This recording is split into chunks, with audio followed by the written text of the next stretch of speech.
اقول لك. اقول يا اخوان يا جايز كبسوا. واحده. حنسوي تكبيس. لقيت واحده كاتبه رساله على السناب تقول شفتك بمول دبي وانت جاي اسلم عليك بس شفت وياك بنيه. قلت لها يا غبي هذا اخويا. كان تقول والله. قلت لها اخويا انت ما شفت ستورته. ايما ما الستره ادري الستره. حسيت. اقول لك هاي الستره بس منين لك؟ اي سترة؟ لابسته الجاكيت. اقول لك، انت تدري بكم اشتريته؟ اها قالت كم؟ كم؟ مش احسن؟ ما ادري والله، يوم شفته في الصالة. بكم؟ اقول لك مو احسن من اللي دش عند محل الملابس وما دفع فلوس؟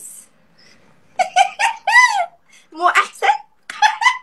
ومو احسن من اللي راح عند الحلاق عشان ما دفع فلوس سواله قصة حرمة. غرة حرمة شنو هذا؟ يا بنتها خلقت ربنا. اي خلقة ربنا، انت كان عندك شعر بس الحلاق لانك مو معطيه فلوس ضحك عليك. يا ولد هاي خلقت رب العالمين. انت ما تخافين الله يسويش نفسي. اقول اتق الله. يا بنت اقول الشغله فين شنو. انت ما تيجي، بسبب ما. اقول لك ما تيجي نلعب احكام. ها. تعال نلعب احكام. هو انا راح احكمك هسه بس افوز احكمك. والجولة اللي فاتت؟ اللي فات التعارف. او ماي جاد شنو الله. هذا؟ اعطينيها قول التعارف. تعارف طيب من وين انت حس؟ ها. حس تيجي نتعرف من اول وجديد.